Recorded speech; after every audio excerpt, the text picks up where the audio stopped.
Hey everyone, it's badboogl. Welcome back. In this video, we're going to talk about mindfulness and mindfulness meditation. The goal of advertising for a lot of products is just to show how simple it is and how effective it is. They just want to show that it works and there's really nothing you need to do to make it work. It's just going to do all the work for you and solve some problem that you have. That's not the case with mindfulness meditation. Mindfulness is not easy, meditation is not easy, and you're going to be directly looking into the face of suffering, and that's not going to be a pleasant experience. That's something I want everyone to understand in this video. There's a lot of things in life with no simple fixes.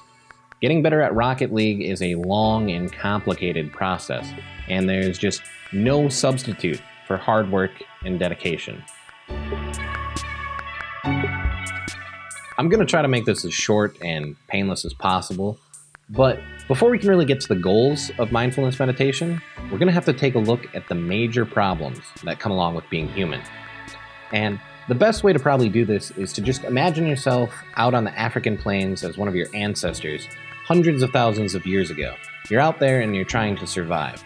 And there's basically 4 things that you can do to get an A+ in survival here.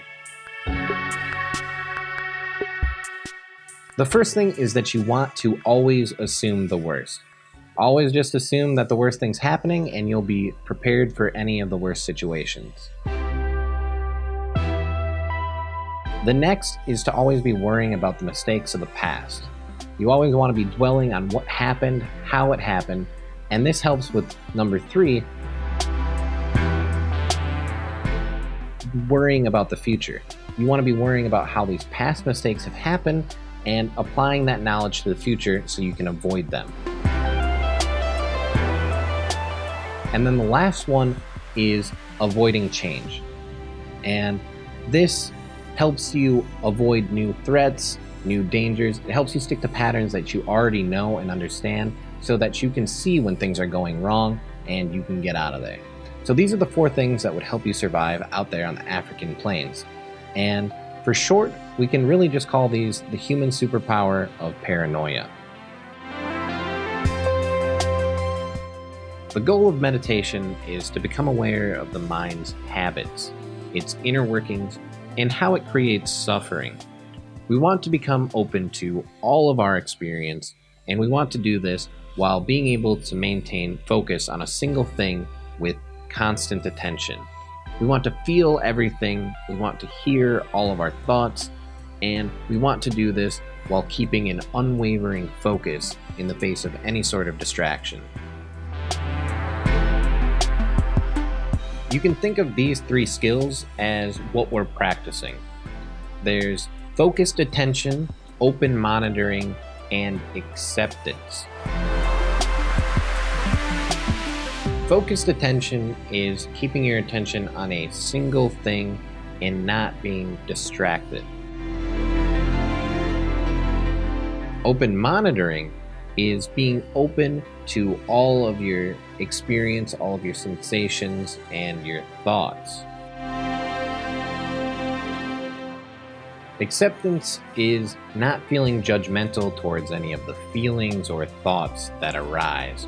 Just accepting things as they are and not wanting to change them. Before we can practice open monitoring and acceptance, we need to build up our focused attention. We need to be able to bring our mind back when it starts to wander, as well as build up this ability to keep our attention focused on a single thing for a longer period of time. To make things the easiest, we need an anchor to practice our focused attention. We need something that's always around that we can bring our attention back to. And most of the time, the anchor is going to be our breath. This is usually what's recommended because it's very easy and it's always with us. There are a few different types of mindfulness practice, and in this video, we're just going to look at formal and informal. Informal meditation is the kind of meditation I'm sure you've all seen before. It's usually where you're sitting up against a wall with your back nice and straight and your legs in the lotus position or crossed. Informal practice, on the other hand, can be done at any time.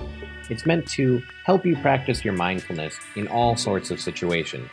What you do is think about your anchor or come back to the breath while you're trying to pay attention to whatever it is you're doing. So it's helping you stay in the present moment and keep your focus on something.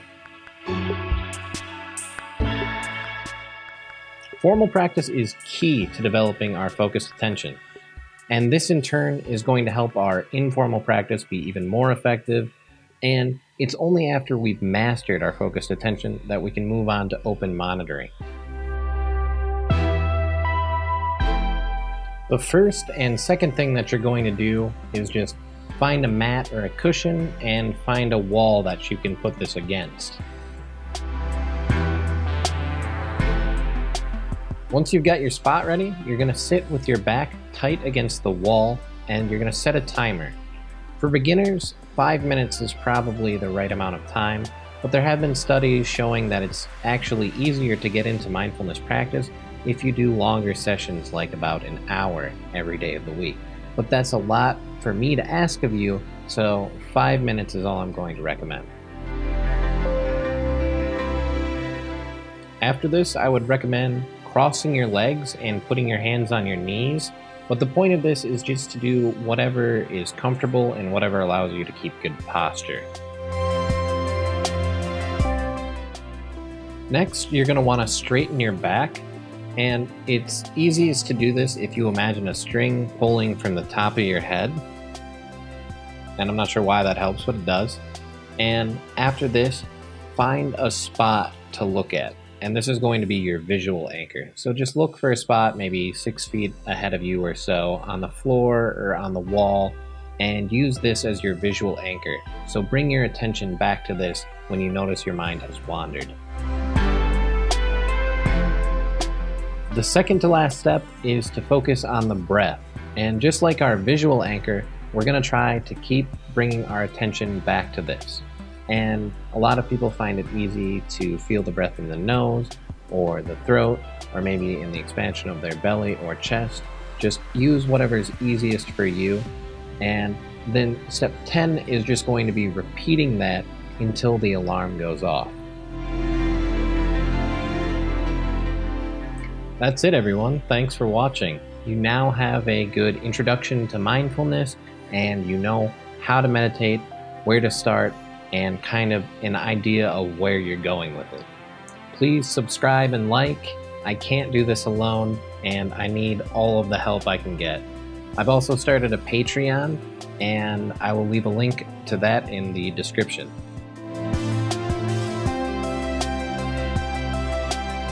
So, thanks again, and please help spread the word about what we're trying to do here.